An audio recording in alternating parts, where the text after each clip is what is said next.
My name is Loai Omran. I am an architect, and I have a degree in Islamic art and architecture, a master's degree from the American University in Cairo. The thesis for my research was actually to do with the study of lighting, interior lighting in Circassian Mamluk religious architecture. Why I selected that subject or that topic for research, mainly because as we did some field trips during my study, I noticed that the plans of mosques of medieval time Cairo, particularly during the Circassian period, Circassian Mamluk period, I noticed that the plans have a certain, what do you call it, absurdity. Something in the plan didn't make sense. The entrance and the layout of the whole plan, there was something that didn't make sense about it. And I always wondered what's the issue and what is wrong with it. To discover that there is an intended design for the plan to suit a certain lighting scheme or a preconceived plan to light or to supply the light of the structure or of the building itself, that they considered. It was not just opening window for to adorn or to decorate the external facades, but rather to work as a function. And what we're going to talk about in more detail today is the symbolic connotations. There was not just, light was not planned at that time, according to the conclusion of my research, was not planned just for functional or what we call like to provide an environment that has a visual comfort in which you can function and see properly. There was another dimension to it, or like they took it a step further to play with the lighting in a very dramatic approach, or in a very dramatic pursuit to put the beholder, the person who's entering the mosque, in a certain mood or theme.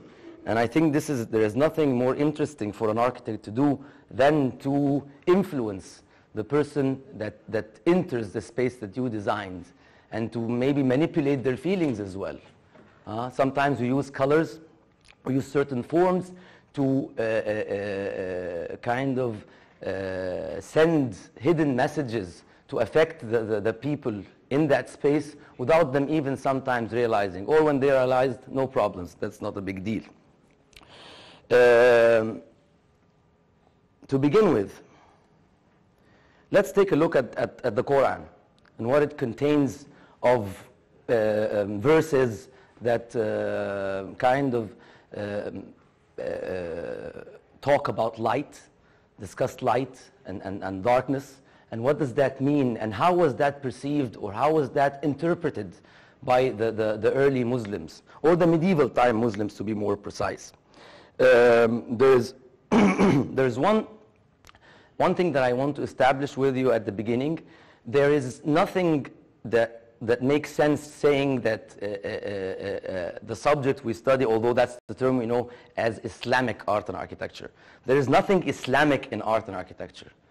And actually, although it's the term that is widely used all over the world to discuss such a subject, or to mention such a subject of research, but in fact it's not the Islamic art or the Islamic architecture. We should call it, or should be called, the art and the architecture of the Muslims. Because Islam did not come with a form. Islam it's just an idea. It has no form. The idea that sometimes it's like it became like a symbol that is attached to our minds, that a mosque have to contain a dome and a minaret. This is not Islamic. This is what the Muslims did. They borrowed even these elements from other cultures after the Islamic conquest, that they found it functions well in what they need. It's not really that Islam said, when you build the mosque, it has to have a minaret, and that minaret, and on the mausoleum you have to have a dome, and all this. This is not really Islam. It's what the Muslim, how the Muslim interpreted Islam or the Quranic message, and they kind of expressed it in their art and architecture. So as the Quran, as it is important to Muslims, as it is the main body of ideology and of knowledge and of understanding what is Islam, the Quran did present Muslims with certain visions, certain understandings of things, that every culture translated it as in its own way. That's why you can find in Islamic art there is a variety, but there is a unity. You can always identify the Islamic art, the Muslim art of Persia, and how it's different from the Syrian type, and how it's different from the Egyptian type. And we go as far as Morocco, and maybe as to Andalusia. There is differences depending on the environment, the society itself, and how it interprets the ideology, and even like the pre-Islamic influence from that place, the building tradition of that area or that country. So to start with, I'm going to first give you a very quick look at the verses in the Quran that discuss that issue of lighting and darkness, and let's see if that really had its impact on the Muslims and kind of affected the way they want to perceive things, they want to express things when it comes to art and architecture. Second, I'm going to give you a quick overview as well about the historical background of that period in which I did my research, which is the Circassian Mamluk period in Egypt. To give you an idea how the society functions, yes, we are, or like let's say Egypt, like the majority of it are Muslims, and the majority at that time were Muslims as well. But as a matter of fact, when time changes, societies change, their habits change. Even in religious activities, fashions come and they go. Things keep changing. So we need to take a look at the society at that time and how it functioned, and how was that really translated into the architecture and arts of that time.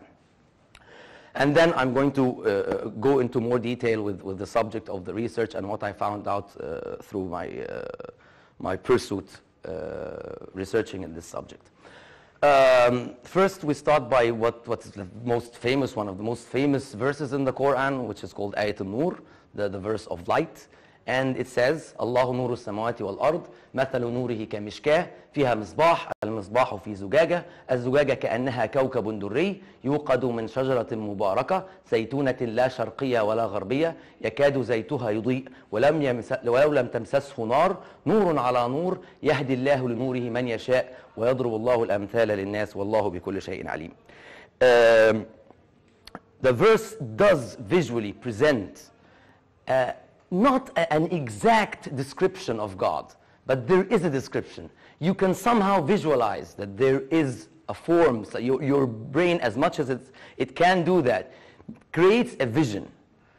Maybe it's your vision. Maybe it's the vision of our time now, with our technology, with all these visuals that we see through the internet, through the special effects. But people at that time, they were as well able to create a certain symbolic forms that somehow resembles this, and we're going to take a look at that in more detail.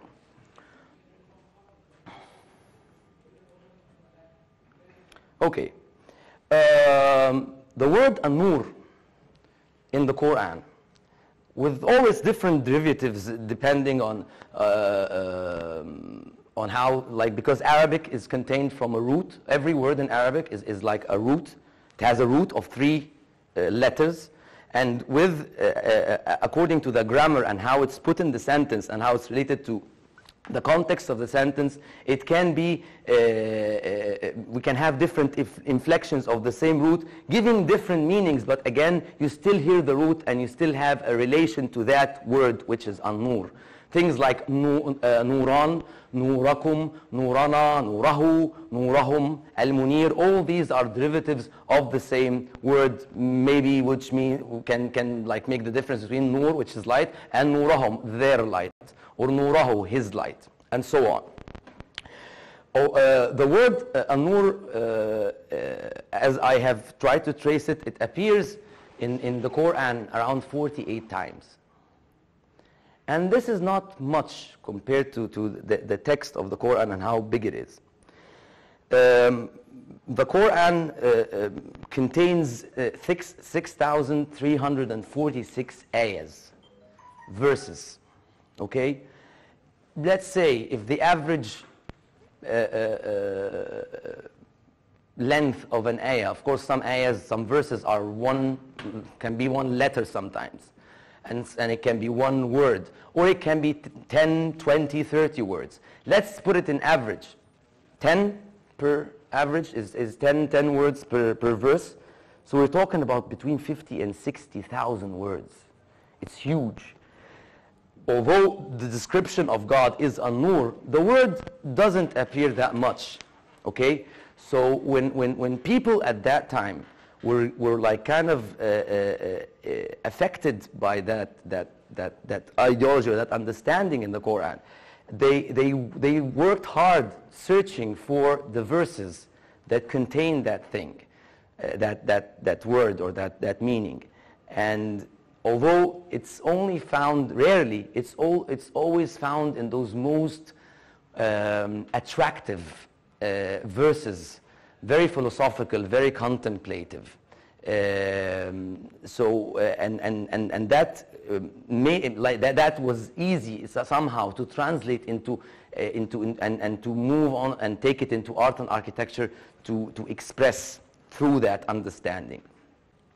Okay, the mode of employment of al-nur and its derivatives is mostly metaphorical, like I said, and it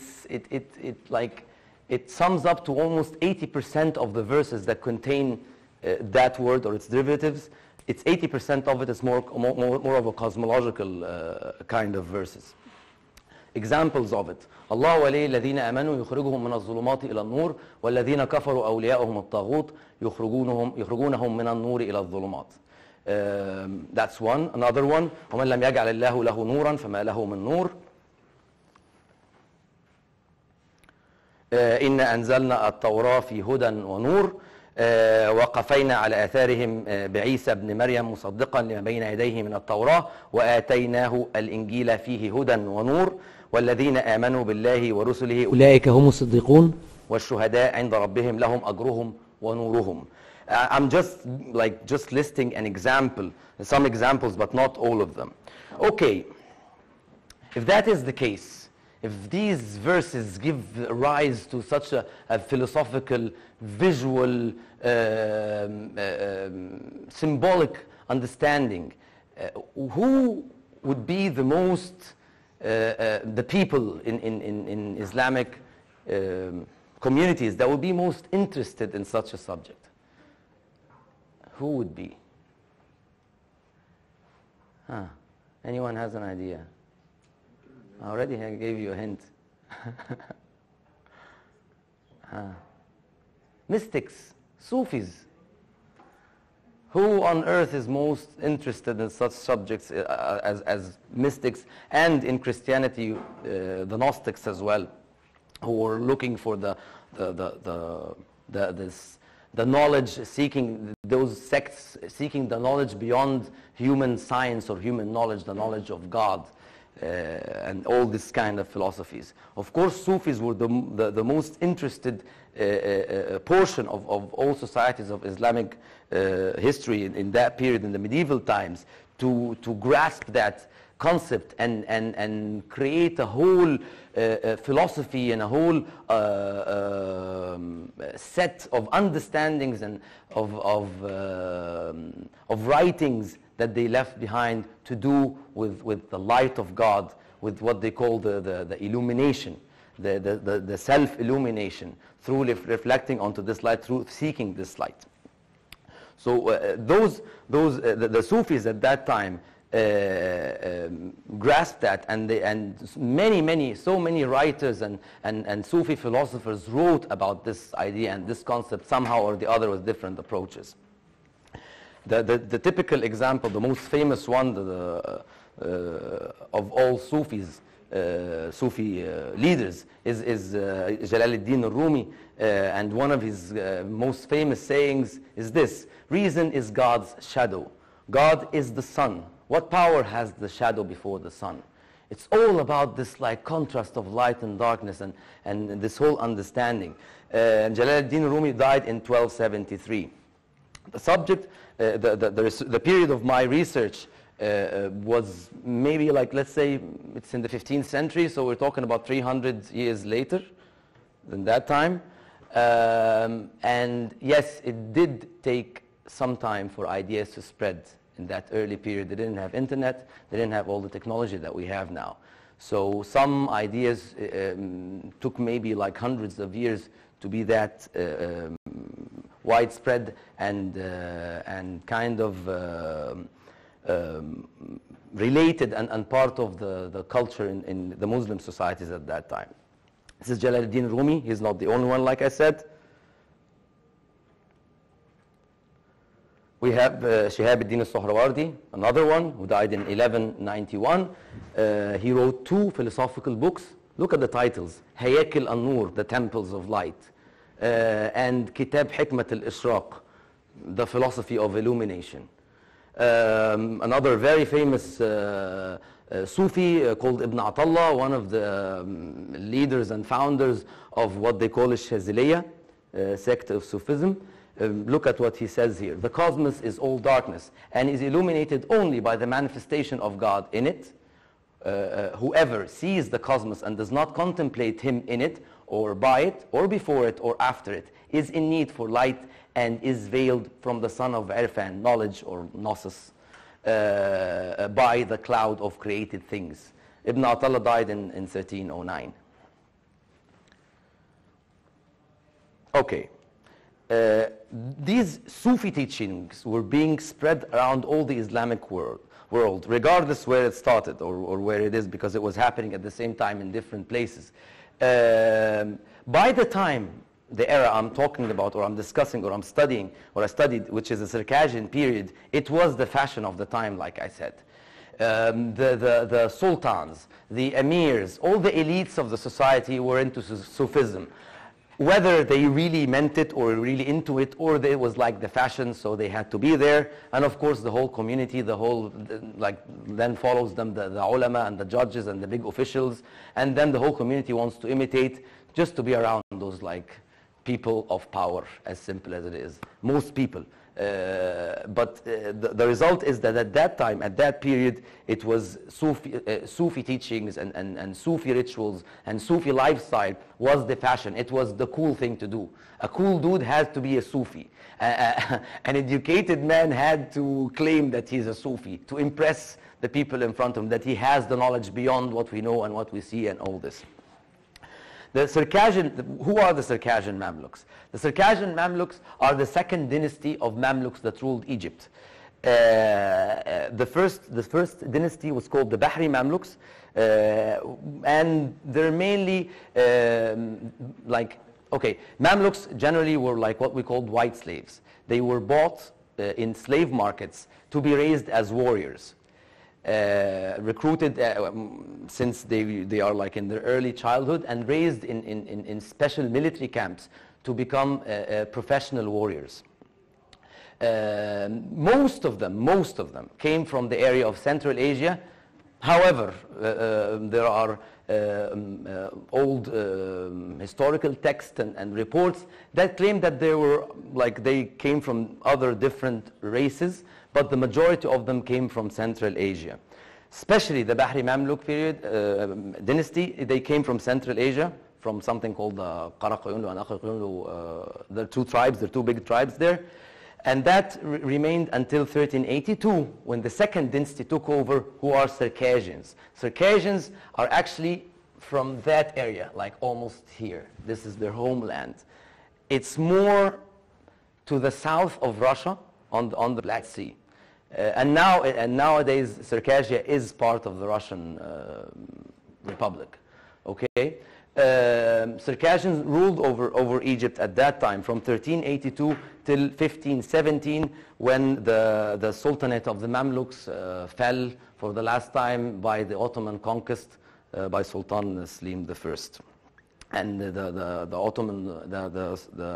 last Mamluk Sultan, whose name is Al-Ghuri, was killed in the Battle of Marj Dabaq somewhere in Palestine, nowadays Palestine, and his nephew, who tried to bring up another army and resist, was killed as well, and he was the last official sultan of the Mamluk, Circassian Mamluk dynasty, and his name is Sultan Tumambay, and that was in 1517. As I said, these people did not have any common thing between them and the people they ruled.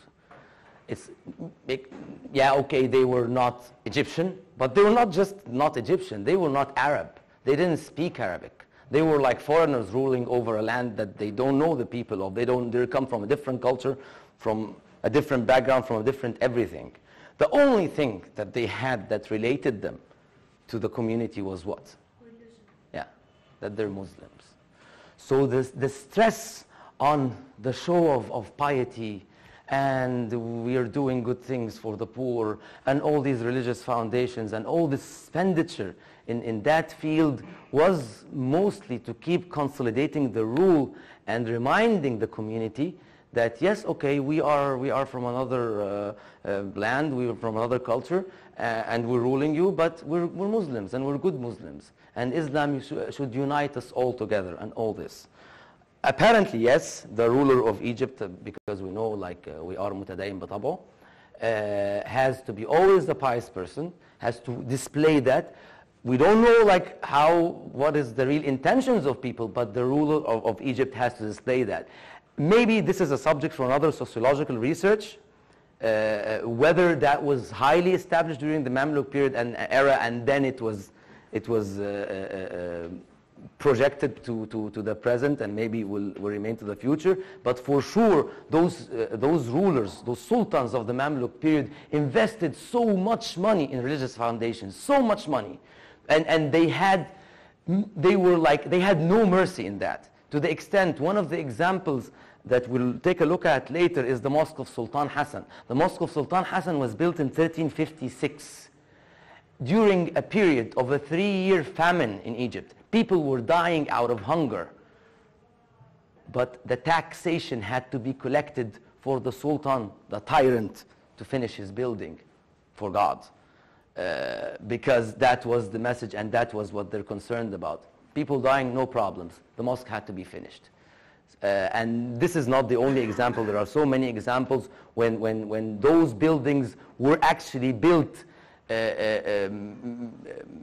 while people were in poverty, were in need, but that's another issue. The Sultan has to get his mosque done and has to be erected and has to stand in front of the world showing how pious and what a great man he is. Okay, this is the example of Sultan Hassan that I was talking about, built during the famine. So many people died for that to be built. Of course, this mosque, Sultan Hassan, is one of the masterpieces, not just in Egypt, but all over the whole Islamic world. This is one of the masterpieces of Islamic architecture. And it presents us with what we call the standard plan of a madrasa. A madrasa, the Islamic religious foundations are not that segregated. The functions are somehow, in most of the cases, especially in that time, were fused. A mosque did not play just the role of a mosque. It was, again, a madrasa, which means in Arabic a school. It's a school of teaching the rights of Islam, which are the 4 rights. And of course, we have 4 rights. We have a cruciform plan with 4 iwans. What is an iwan? I mainly here want to establish, that's why I'm using that example, because it's typical, to establish some terms that we need to understand, because I'm going to be using them a lot later on. A sahn is the court. This is an open court inside the mosque. This plan is a typical type of plan we call a cruciform plan or a madrasa plan. There was another prototype of mosques at that time, which is called the hypostyle mosque, the one that typically you can see, the Ibn Tulun mosque, the Al-Azhar mosque, where you have a big court and the whole area around it is like a hypostyle shaded area with columns everywhere. And this is the other prototype. The sahn is the main court, okay?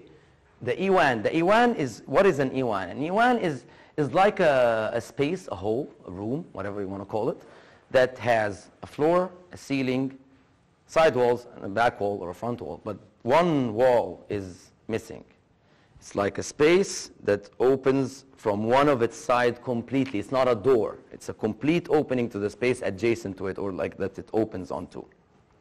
The term Iwan is a Persian term. It's not an Arabic term. It has no meaning in Arabic. Probably it means something in Persia.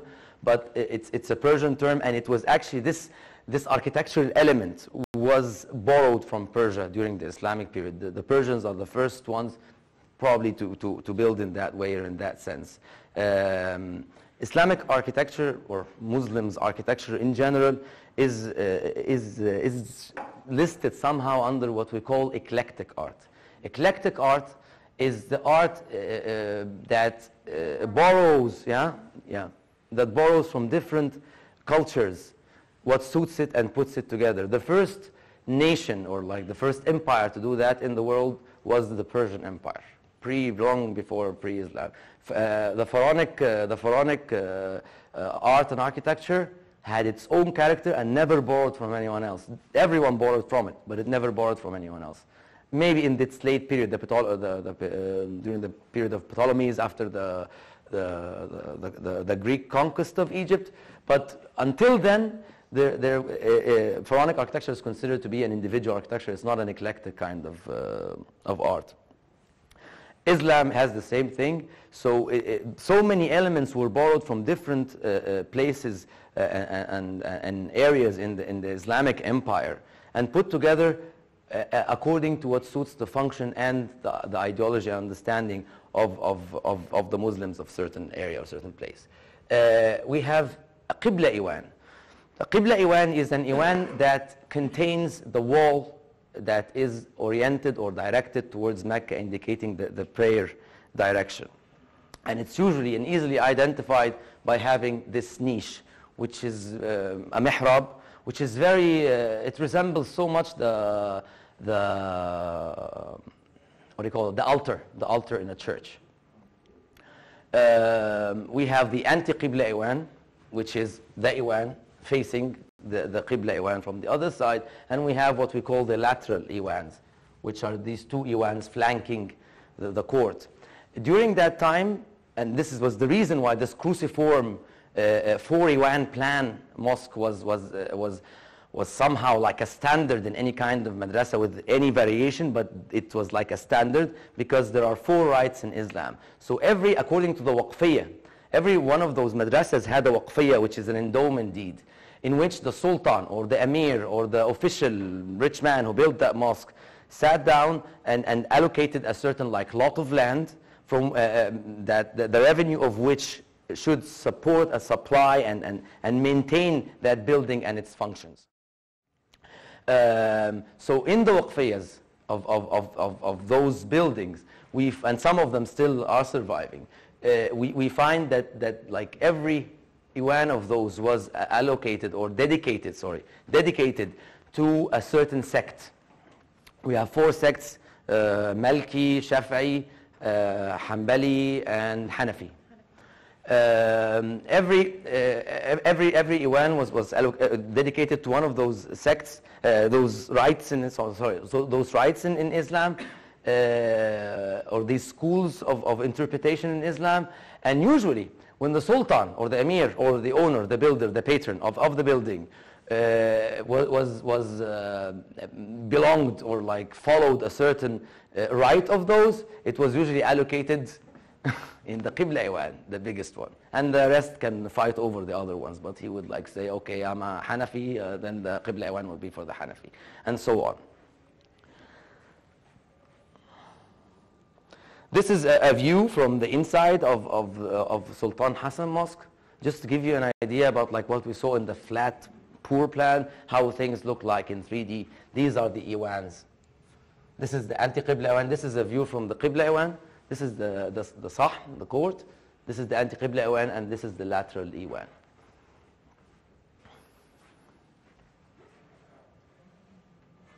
Okay.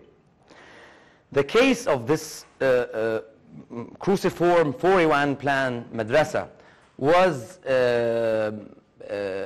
somehow standardized.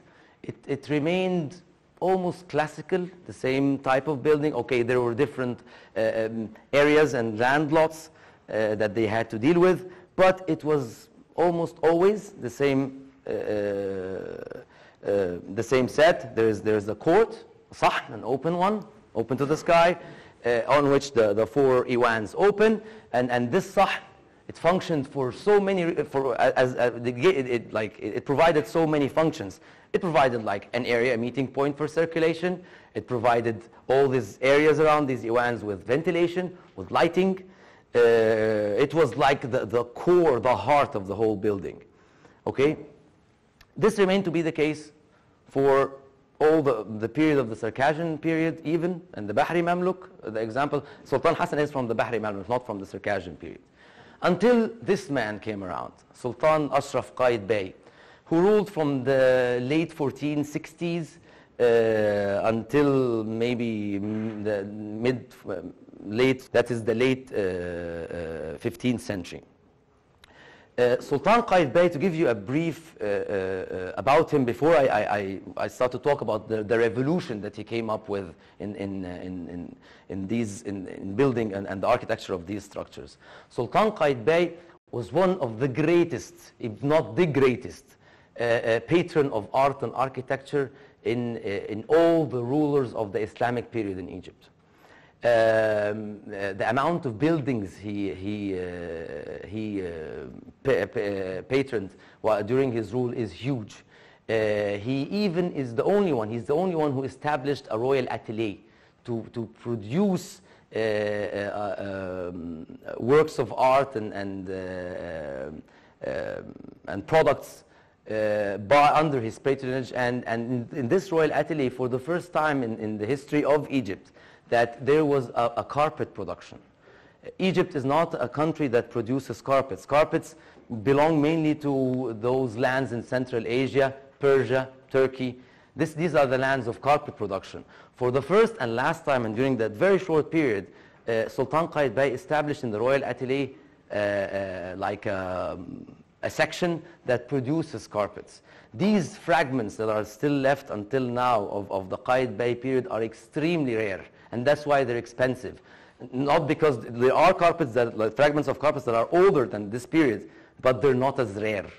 And Qaid Bey, during his it's so clear from the way he was directing, or maybe like influencing his artists, that they were actually in seek of an Egyptian identity. It was not just an Islamic or a Mamluk or a Persian or whatever character. He was looking for an Egyptian character, and these carpets are the only carpets in the world that contain pharaonic motifs. And there are only, what's left of them is maybe 3 fragments or 4 fragments. 2 of them we have in the Islamic Museum in Cairo.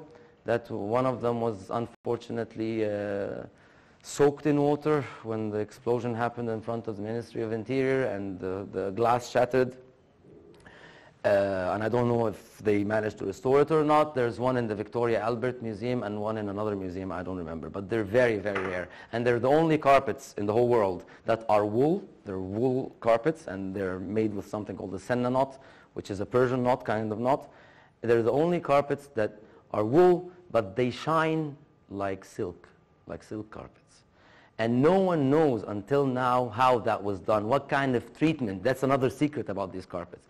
What kind of treatment that they did or like made to the wool to end up with a wool carpet that shines like a silk one.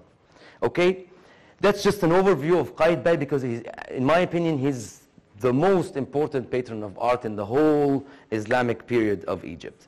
Qaid Bey made a revolution during his rule by building that mosque.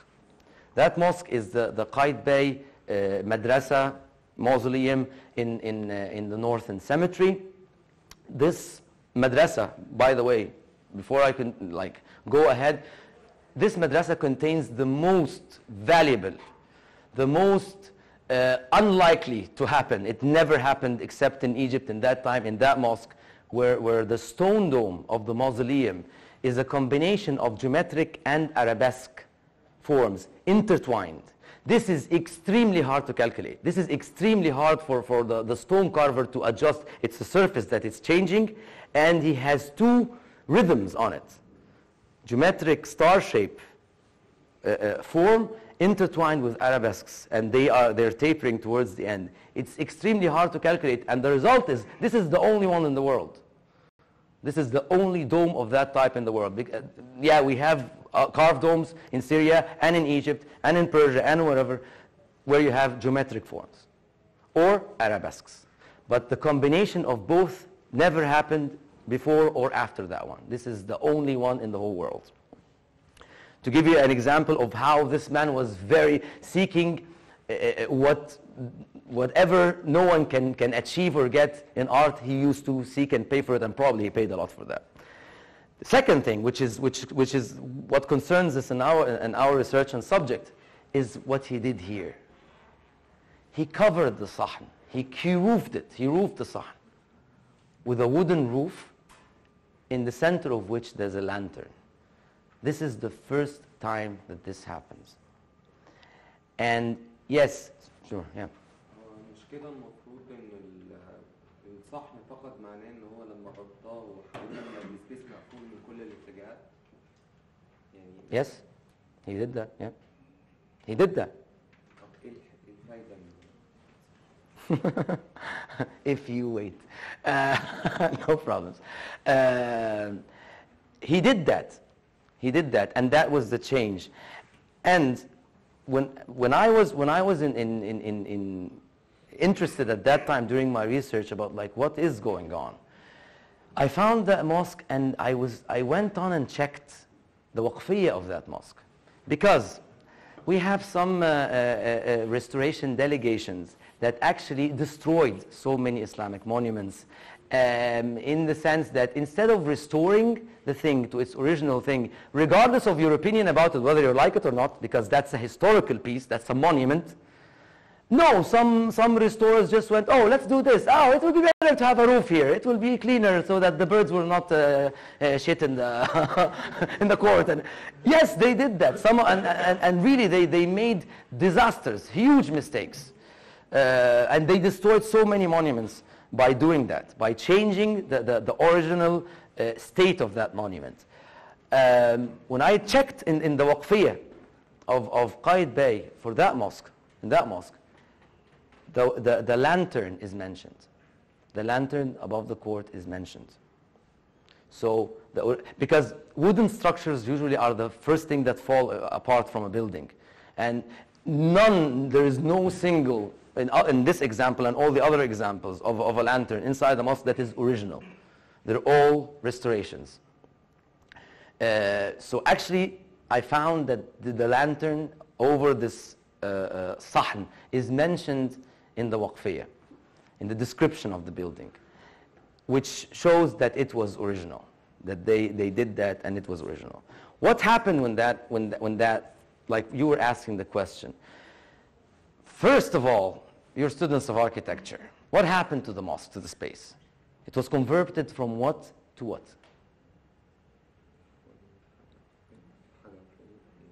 Huh. Yeah. Yeah, what do you call this in architecture? Huh? Sorry? The degree of enclosure? Degree of enclosure, yes, but what is that transformation of a building? What do you call it? You heard about something called introvert and extrovert architecture? Instead of the building getting its light and its supply of ventilation and lighting from that court, it's looking inside. It started to look outside to get its needs and supplies, because now the court got too small. Why did it get small as well? Architects, you want to roof it. You want to roof the court. It's not an open space anymore. Yes, but you want to roof it. What do you need to do? You need to respect or abide by the spans of the wooden beams. You cannot exceed that. So it had to shrink. And at that time, I checked some of the reports of imports and exports of wood, because Egypt We're not a country that has forests, and all our wood from all that time was imported. Yes, at that time, during the Circassian Mamluk period, we're in control of an area called Adana. Adana is in the south of Turkey, north of Syria, which is a forest area that they got all the wood that they used for the fleet and all the construction work that they needed. But yet, it was wood that was like brought from Egypt, was not like produced in Egypt. The maximum spans of beams that were supplied at that time were no more than 7.5 meters, 7.6, something like that. So the court had to be not exceeding that length and span, or unless you need to have columns in the middle, which they didn't want. So the court shrank. It shrank in size, and it was roofed. So depending on it to supply light, maybe a little bit of ventilation, but supply light was over. Okay? I started to look at the plans of those buildings. I went to take a look at the buildings at that period and started drawing the internal facades. Because most of those mosques, when you look at them in books or like how they're documented and published, most of the mosques are only published in plans. You get the survey of it, like the drawing of it in plans. You rarely get one section sometimes, not all the time. So I had to draw all the internal facades to study the fenestration and whether it changed. Some adjustments happened when this main source of light and ventilation was shrank and was roofed, and how did they deal with that? Was there a modification? Was there a plan? Because if they do that, then they were planning for lighting. It was not just something that they just opened some windows and that's it. The size of windows was related to the need and the requirement of the space itself.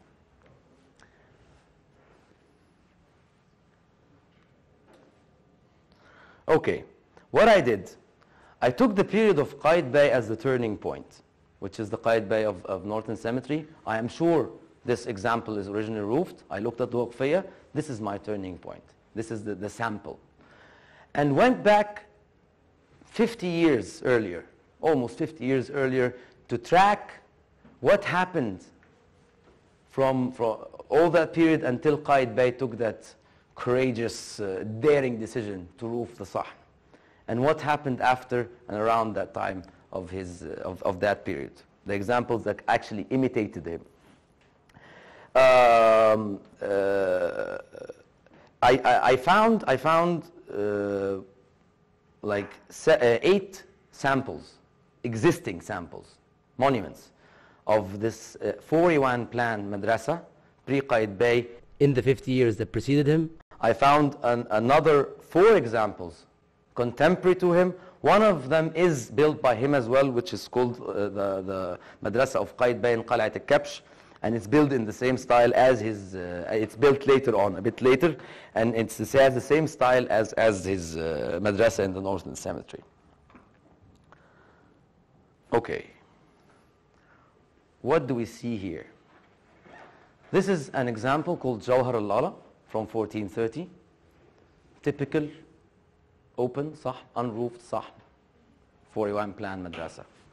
And this is the example of Qaitbay, the first one to be roofed, the first one to have a Sahn that is roofed. Or the first one that we can surely say that this roofing of it was original. Look at the difference in architecture. Yes, it is a 41 plan with a center hall or like meeting point, court. Yes, it is the same. It's like saying, okay, these 2 men are tall, or the same height, but do they have the same features? Yes, they are 2 men and they are that tall. But do they really look alike? No, they don't look alike. They contain the same elements, yes, but in a completely different context. Look at how the court here dominates the space. It's the biggest. It really dominates the space here, huh? Look at what happens to the court here. It's like a lobby in the middle of the whole structure. What else do we notice? Look at the depth. The depth of the Iwan itself. It shrank and expanded in width. What does that do? It makes me not need the light to travel far to reach and give enough lighting, and it widens the wall in which the fenestration opens onto the outdoor to give me the lighting. Okay? So this, what I called in the research, an I-shaped plan started appearing, where actually the width of the Iwand started being wider than the court. This doesn't happen here. It doesn't happen here. So this was the first time that we see this, and it kind of, later on, it even expanded more. What else happens? Look at that wall. Look at that triangular wall. These are all retaining wall buildings. No reinforced concrete. They didn't have that technology. They didn't have that luxury. They're all retaining wall built with stone, and some of them, they go as high as 14 meters high. Okay? Look at like how the wall here is triangular. Why does that happen? There's like the line of the street, and this is the direction of the Qibla, and this happens a lot, particularly in these examples. You get these triangular walls. This was always avoided, or most of the time avoided in these examples. Why? Anyone has an idea why?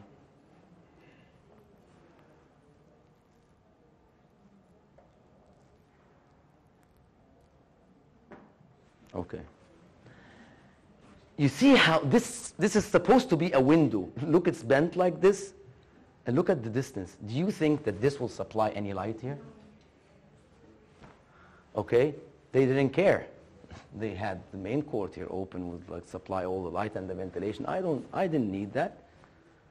So why bother and squeeze myself trying to narrow that wall and like do whatever? I'm not depending on it. Why was that window then made? For mere communication with the street. These buildings were not just like what we look at now in our conception and say, it's a mosque. No, it wasn't a mosque. At that time there was no radio, there was no TV, there was no media. This was the message, that the Emir and the Sultan is a good man and pious man, and he loves God and he's doing the good. So it's everything. It's all their communication. It's the message that they send to the society to tell them we're good.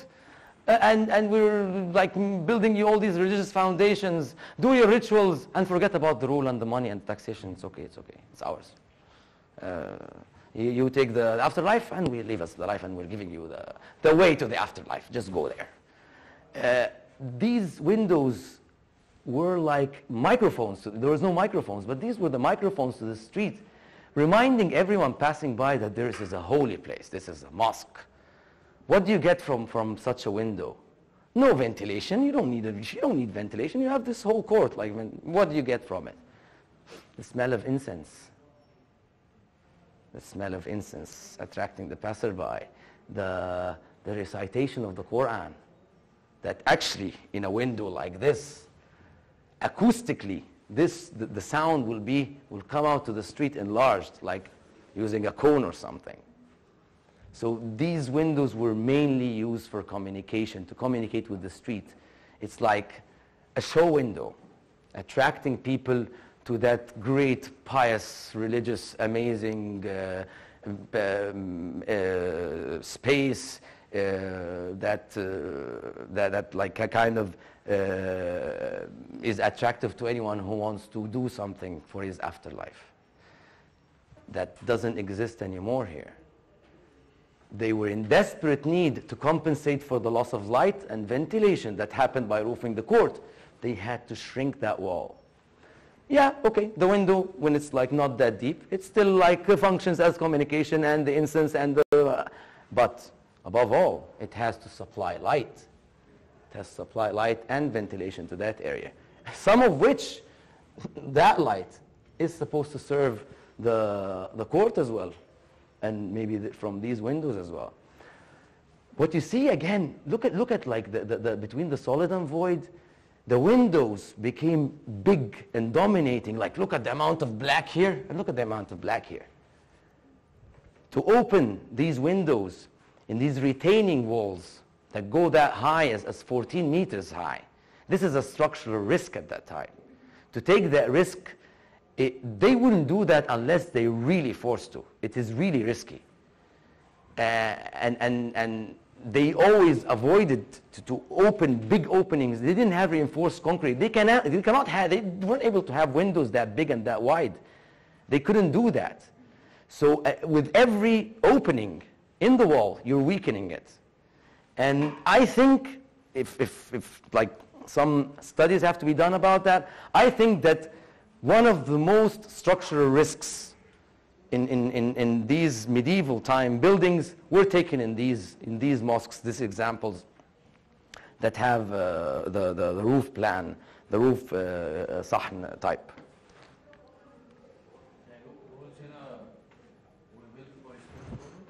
Sorry? All built of stone. All built of stone. But I think they used arches maybe to transfer the loads.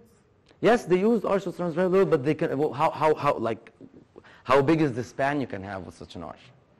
How big is it? A meter? Meter and a half? 2? You cannot have this. You cannot have this. You can't have this. You don't have reinforced concrete. You cannot have it. And every time you make an opening into the wall, you're weakening it. So you're taking a risk. الشبابيك او الفتحات الاحجام دي كانت فعلا قادره ان هي تنور كل المساحه اللي جوه دي. As much as they can. As much as they, yeah, okay. By the way, I have to admit, the lighting inside after they roofed the sah was not as strong as before, and I'm going to discuss what happened with that, with the inscription scheme of the program of the building. But yes, they made their best. You visually still can see comfortably inside. It's not like where shall I go? حسبنا الفانكشن اللي هم بيستخدموها ان هم بيبقوا ناس قاعده بتقرا من ورق مكتوب بخط الايد مذاكره، ده مكان مذاكره اساسا. يبقى المفروض ان كم الاضاءه الطبيعي اللي انا محتاجه اكتر من اللي موجود. True. كده اللي هو عمله ده وان كان حسن شكل ستراكشر او عمل حاجه اركتكتشر حلوه، بس هو بوظ الفانكشن. لا. He worked so hard on the structure. He worked so hard on the details to compensate for what you just said, for people to be able to read, to see where they're going. He did it on, he worked hard to reach that. He compensated. Yes, sometimes too much light, you cannot see or read in it. Sometimes the visual, that's why we call it a visual comfort zone. It's not a lot of light and not less light. It's a zone in the middle. Sometimes it's too much with the glare we have in Cairo. And actually they played with it. I will show you what they did later on. Before the sahn was roofed, this is a typical example. What did they do? What did they do? Look at this Qadi Abdul Basit 1420. Look at the plan. And look at that red passage that I'm like coloring here. What do you see in it? Does that passage make any sense to you as architects? Does it make any sense? Does that make any sense? Like I'm entering that building from here. I go all the way around. Come on. Come on, maybe if you present a design in the department here that like you did something entrance like that, maybe you'll get an F. Huh? Why would you waste all that space in that corridor? Unless you have an intention.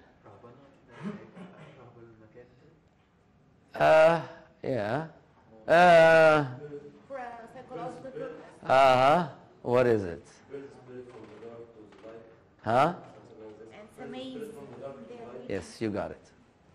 Look at what happens. You come out from the typical Egyptian outdoor, very strong glare. You don't even have a portico or something that shades the area of the entrance to prepare you to go into like this dark passage.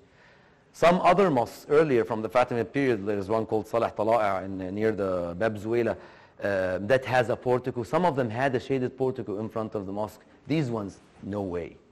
You go, you enter from the complete high glare, talking about the visual comfort. All of a sudden you're in this dark lobby. What does that do? It's a typical what happens to you. If we're like sitting like this and all of a sudden the light is cut, okay, your iris will adjust to the new level of lighting. If the light comes back, all of a sudden like someone puts a lamp in your face, you cannot see any longer. You will get like temporarily blinded. You enter that lobby, which is completely dark, and get temporary blinded, like we say, and there, you cannot like go into the main Qibla, though there is a little window here that you can hear and see and whatever, but you cannot reach it. You have to be delivered through the dark path. Lose your orientation to be delivered finally into the light after you lose orientation. It's a direction of dilution. You go in and then, oh, you see, but you have to go around and then go around. And by that, you lose orientation. You're lost. You're lost in this dark passage. And then finally, you're delivered into the court, into the light. And where does that, this is a typical like, what do you call it, implementation implementation of some Quranic understandings of delivery from darkness into light, which actually you find on the inscription around the court. What else do you want? They're even like giving you the catalog. The court contains an inscription that says this: Allah, there is no God save him, the alive, the eternal, neither slumber nor sleep overtakes him. Unto him belongs whatsoever. This is the Ayat al-Kursi. Okay? Fine, it's a very cosmological verse. Fine. Unto him belongs whatsoever is in the heavens and whatsoever is in the earth. Who is that intercedes with him, save by his leave?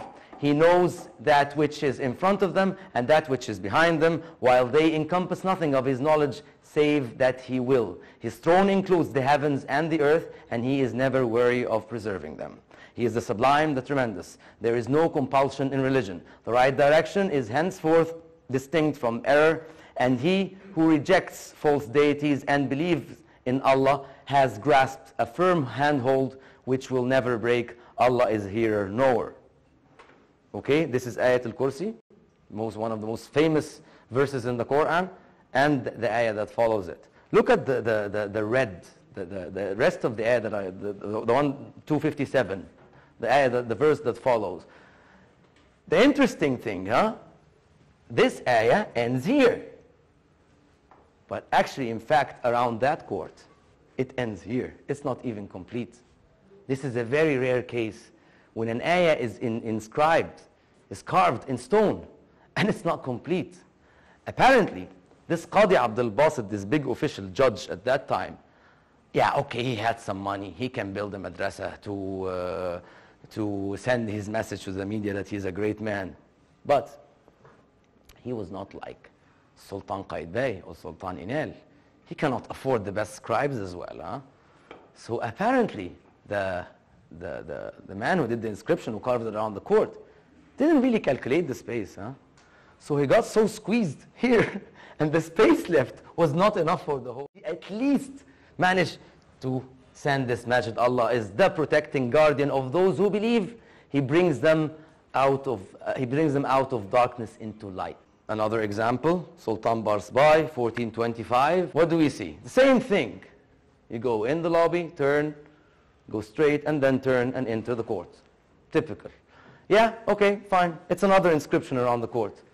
But again, playing with the same theme. It's a modification or a play with the same theme. The interesting thing, this verse 24, Surah 24, Ayah 36 to 42. This verse that they start with on around the top of the court is actually the verse that follows Ayat an-Nur, the one right after it. And it starts with fi biyutin adhina Allah. Actually, the translation, as I got it, the official translation is like, this lamp is found. It's like first it introduced what God is like, and his light is like this, and it looks like a lamp inside a niche, in which is whatever. And then the verse after it, that this lamp is found. Actually, I think my own translation for it is not this lamp, it's this light is found. This lamp, this light is found in houses which Allah has allowed to be exalted, and that his name shall be remembered therein. Therein do offer praise to him at morn and in evening. Men whom neither merchandise nor sale beguiles from remembrance of Allah, and constancy in prayer and paying to the poor their due, who fear a day when the hearts and eyeballs will be overturned. that Allah reward for them, that Allah may reward them with the best of what they did and increase reward for them of His bounty. Allah gives blessings without stint to whom He will. As for those who disbelieve, listen to that, huh? As for those who disbelieve, their deeds are as a mirage in a desert. The thirsty one supposes it to be water till he comes unto it and finds it not, and finds in that place thereof Allah, who pays him his due, and Allah is swift and reckoning. Look at the verse in red, huh? Or as a darkness on a vast abysmal sea, there covers him a wave, above which is a wave, above which is a cloud, layer upon layer of darkness. When he holds out his hand, he scarce can see it. He scarce can see it. And he for whom Allah has not appointed light, for him there is no light. Where is that? On the court, around the court. All these mosques of that period, with those open type sahn, contain somehow these verses playing with the contrast between light and darkness. Light being the path of God, the guidance of God, and the darkness being the path away from Him. Taghrib Ardi, same thing, typical. There is the entrance. Why don't I go like that? Why do I have to go around this wall? This wall is separating two spaces that do the same function. Why would I separate them with a wall? But again, you have a wall with a little window in it, so that it's like a seduction. You see, but you have to suffer and work hard to get to join this state of ecstasy or of piety, whatever. You have to see, smell the incense, hear the sound, maybe like take a glimpse at this, but you have to go around, you have to work hard, you have to believe in God as you go into that dark part, that He will deliver you from the darkness into light. You look at the court, and there we go. The same ayah that follows the Ayat al-Kursi, no compulsion in religion, and then again, Allah, this time, remember the first example? This time they calculated it properly, and they finished in the right spot. Allah is the protecting, guarding of those who believe. He brings them out of darkness into light, and for those who disbelieve, their patrons are false deities. They bring them out of light into darkness. This time they did calculate it, and the letters are not squeezed, and it's right in place. Okay. Like I said, in all the examples, I took 13 examples that I worked on. They're all almost the same. Same format, same inscription program, almost the same with like variety, but within a unity. The weird grid. Sorry? They use the word weird grid. What do you mean a weird grid? The orientation of the building. They had more freedom. They didn't like look at here. Look at that one. They didn't need to do much of a hassle to align with the street. They didn't care about these like triangular walls in plan that gives so much depth that the light cannot penetrate, because they had the court. But this was not the case anymore. They didn't have this luxury anymore. They had to adjust that. Okay? But what happened when Qaid Bay, fine, the same format, huh? It became like as if it's like a, when something starts with a reason and then it gets repeated and repeated to the extent that it becomes like this is it, and people might change other things around it and it will remain the same, although it has no function anymore. It became like a must. You go into the mosque, into the lobby, they all look the same almost. You turn and then you turn and you enter the court, and again the same window opening onto the Qibla Awan. It's always intended that you pass by the Qibla Awan before you enter the Sahn. Through and you hear the sound of recitation, you smell maybe the incense, or you see part of the rituals, like a glimpse of it, and then you go into the Sahn. What we have here is around the Sahn, with the roofing of the court, the inscription program was changed. No more that we see any verses discussing this contrast of light and darkness and delivery from darkness into light by the God. It's over.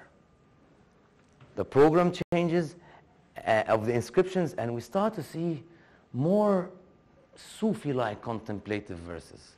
Very contemplative, like this one around the court of the Madrasa of Qaitbay. Allah, there is no God, save him. This is again the Ayat al-Kursi.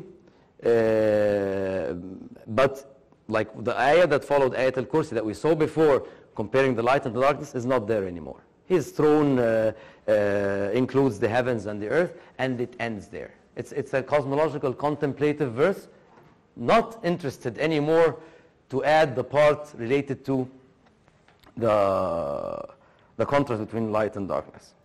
Okay, another example. This is one of the emirs of Qaitbay called Azbak al-Yusufi, and look at the verse again around typical plan. Huh? I think it doesn't need any more explanation. To build in Cairo, we're getting smaller. The area available, the land available for building, getting smaller. So multi-functions in those madrasas became a must. Like the waqfiyya of Qaitbay in the Northern Cemetery. This one contains one of the activities is the Sufi activity to be for this whatever sect to be done every Thursday or something like that from that time to that time, and people will be paid that much from this and this and this. What happens as well when they roof the sahn? Another very interesting thing, you see for the first time polychrome materials, a lot of colors, contrast.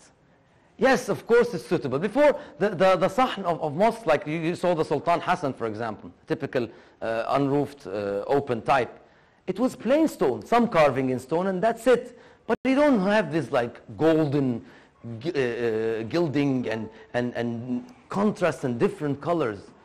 Yeah? Why is that? First of all, the space became an interior space, not an exterior one. Second, the light that comes from the lantern, the soft light that comes from the lantern, would look great if it's like reflected and reflected on different colors and gold and whatever. It will, and there's a lot of work with like floral motifs and arabesques that were introduced to the court that were not there before. What is that supposed to resemble?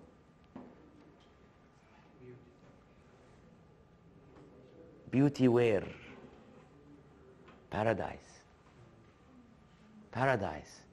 Floral, like what was paradise called in the Quran, in Arabic? Jannah. And Jannah is a word for ginina, for a garden. So paradise is depicted always, or explained always in the Quran as somehow a garden, a big garden, whatever. So you get a lot of floral motifs here with that diffused light. Imagine the like Sufis dancing in the court, like whirling dervishes and all this like view around them. It helps them to invocate and to live in that spirit or in that mode. Okay? From that, I want to move on to the symbolic part.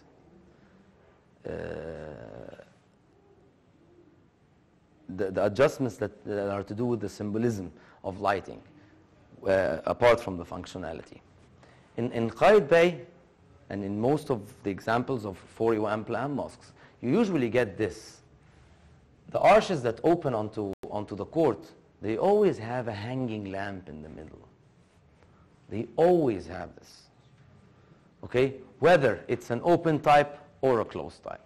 The arch has to have a hanging lamp. Okay, but why an arch? The roofs of those iwans are now flat. They're not like the old type that we saw in Sultan Hassan, for example, when the iwan is a vault, is a vaulted enclosure.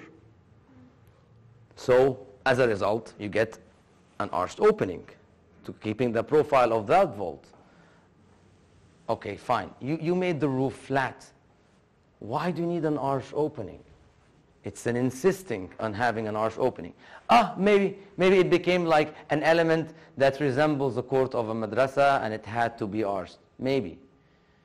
But maybe it's related as well to the function of having the lamp hanging from the middle, from the apex of the arch, down there. Another thing, in the lateral iwans, and this is in all of the cases, you get these two what we call sunburst motif blind arches that are like flanking always the lateral EONs from this side and that side. So there are 4 of them. There are 4 arches with a hanging lamp and 4 sunburst motifs on the sides. These are examples to prove that the hanging of the lamp from the apex of the arch was again an original thing. It was not some modification that was done through a restoration because someone liked it. That's not true. These are very old pictures, maybe the earliest photographs of Islamic monuments in Egypt, and was done by Creswell. Dr. Creswell was the founder of the American University Islamic Art and Architecture Department. He was originally a British Army officer, a survey engineer actually, and an army officer who came to Egypt in the early 20th century and was very much attracted by the Islamic monuments that were, like most of them, in ruins at that time, and kind of presented the king, later on King Farouk, by a project in which he can document, he's a survey engineer, document and draw all these Islamic monuments, and he took very important photographs that is in his collection at the AUC of monuments as they were at that time. And for sure, this is one of the examples I used in my sample, Jawhar al-Ara, 1430. You see the lamp hanging from the arch. This is another example, Qadi Yahya Zainuddin, again, the lamp hanging from the arch.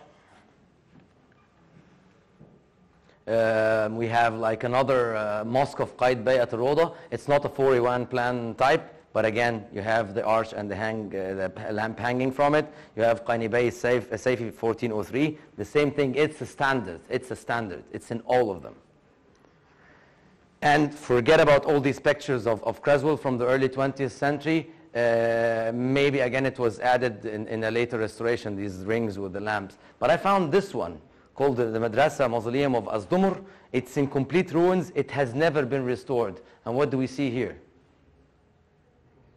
This rusty ring in the middle, in the apex of the arch. For sure this was to do the same function, which you have a chain and a lamp hanging from it. Other proofs. This is a painting by those 19th century, one of those 19th century painters that came to visit Egypt after the French conquest, and the famous book Description de l'Égypte, or the description of Egypt, that was done by the French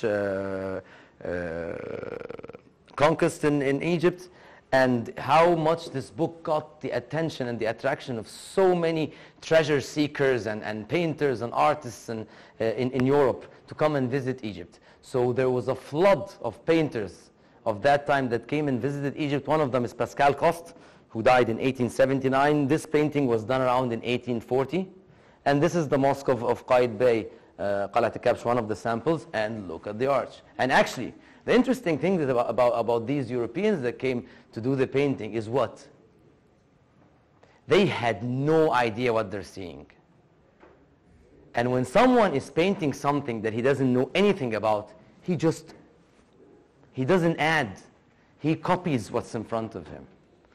Because he has, like, maybe some Muslim painter at that time would have not been interested to have this in red because the red is like whatever, haram, so he will change it as a painter.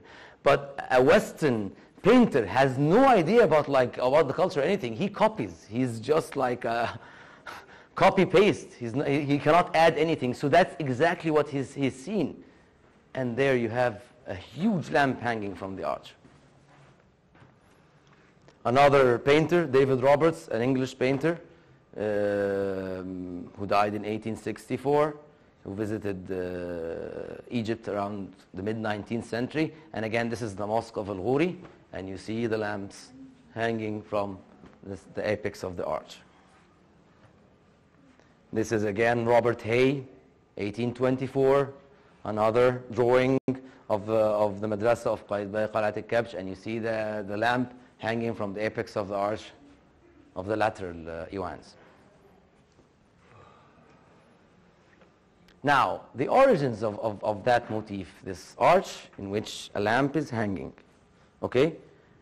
It was not invented here in Egypt or like found only during the Circassian Mamluk period or the Mahremar. It's a lot older than this that we see that motif. This is one of the stone grills on the facade of Al-Aqmar Mosque. It's a Fatimid mosque from 1125. And you see again the lamp hanging from the arch. This motif, by the way, you only see in religious foundations. We have some houses and some buildings that were secular buildings still surviving. You don't see that motif in it at all, in any way. This is a stucco mihrab found in the mosque of Ibn Tulun. You see again, and this is from 1879, 9th century, 879, and you see there is like this, something like, looks like a chain, okay? Of course it's in ruins, and then you have this circular star-like shape radiating something. It's like a source of light or flame or something hanging from, again, from the center of the arch, from the apex of the arch. What's more interesting is the sunburst motif, the blind arches with the sunburst motif that we have in the Sahna as well, flanking the lateral Iwans. Their origins are a lot older than that period of the 15th century of the Circassian period Egypt. This is a tombstone. This is a tombstone from Iran, from the early 12th century, late 11th. There is a combination of both themes. You have a sunburst motif in this bigger arch, and then there's an inner arch in which, again, there's a lamp hanging. These motifs somehow are one family. They're like cousins, huh? They're put together with complete ease, huh? Next to each other, there's no problem. And what does that remind us of? Of the same verse that I started the lecture talking about. The similitude of his light is as a niche, wherein is a lamp, the lamp is in a glass, the glass is as it were a shining star. How else can an artist or an architect express that verse except in one of these two forms somehow or the other? So, in fact, we can claim that these motifs, when they're found inside mosques, they were not just decorative. They were symbols of divine presence. Huh? They were not just decorative. They presented more than just a mere decoration. We see them in Al-Azhar Mosque, all around the court, the sunburst motif. We see it in the Mosque of Al-Aqmar intensively on the main entrance portal, flanking it, the two sunburst motifs on the side. We see it in Salih Najm al-Din Ayyub, 1243, the last of the Ayyubid sultans. It continued even though, regardless it's Shia or Sunni. The Fatimids were Shia, and then the Ayyubids were Sunni, and they like restored Egypt's Sunni ideology. Yet the elements, such elements remained the same. It didn't make any difference. It didn't make any difference. Shajarat al-Dur, the mausoleum of Shajarat al-Dur, 1250, the one and only ruler, queen that ruled Egypt during the whole Islamic period. We never had a female before or after her. Again, Mashhad of Sayyida Ruqayya, 1133, Mihrab, same sunburst motif. Sultan Madrasa of Sultan Barquq, 1384, sunburst motif on the Mihrab. Minarets contain them. Minarets contain these same sunburst motifs. And there is something interesting about the minaret. Minaret in Arabic is what? This minaret even is a derivative of the Arabic word. What is the name in Arabic? What? Manara, which comes from Nur. It's Manara is a source of light. Okay? And actually, this is the interesting thing. Minarets were not used at that time only for the call of prayer. They had another more important function than the call of prayer, which is the what? Manara. It's a manara. عشان تحديد المكان المسجد للناس وهي جايه. They didn't have street lights like we have now. They didn't have electricity. The mosques in the middle of the desert in the darkness at night, you need to see it. The minaret was the icon, was the landmark that showed where the mosque is at a distance in the dark. Yes, it is called Mi'zana, but it's called as well Manara. And actually, during this period, most of the time when it's mentioned in the Waqfiyas, in the original text, it's called Manara, not Mi'zana. So, the Manara, the minaret, is a source of light that like it's like a beacon outside the mosque that attracts or makes the mosque a landmark at night and guides people to it. And it contains the sunburst motifs. Especially on the octagon, octagonal shaft part of a minaret. The minaret at that time used to be built in 3 stages: square, base, octagonal, and then circular. Especially on the octagonal side that you see them a lot, on the 8 sides of the octagon. Remember that number? Numbers are very important. And what we found before, there are 8 inside the mosque. Okay? 8 of that theme. What we see as well, which is very interesting, is that later on in the Circassian period particularly, these sunburst blind arches with that niche on the octagonal shaft of the minarets started having these little protrusions. You see them? It's like a small balcony. It's not big enough to accommodate a person to stand in, but it's like a stone protrusion like this from the minaret, and it's maybe that big, something like that. I went up one of those minarets and I checked it.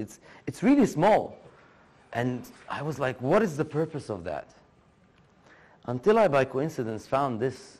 This is a contemporary mosque, actually, from the 20th century. But again, elements are copied and imitated as they are. See what happens here? When a source of light is put in one of those dwarf small balconies, what happens? The light is caught in that niche. Okay? And it gives that effect. Imagine, unfortunately, when I found that and I was taking a picture, it was only one side that had the light. The other 8 sides didn't have the light. But imagine if you put a lamp in every one of those balconies, small balconies, at night at that time. You will see that minaret floating in the air.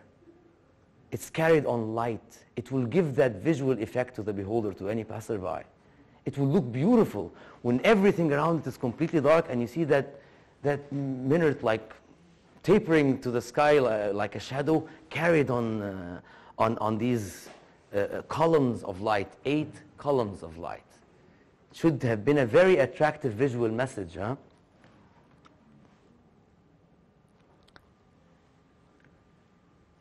Okay, so what we said, we have 4 divine presence, what I call divine presence symbols, represented by the arches of the hanging, with the hanging lamps inside the sah. Huh? Okay. And we have 4 divine presence symbols represented by the blind arches in the court. So all in all in the court we have 8 of this motif or this divine presence symbol. Okay. What is the thing that really, we can say, resembles or like that is common, okay? What is common between a minaret and a sahn? It's a different function. It's a different function. Maybe the octagonal shape. The sahn is not octagonal in shape.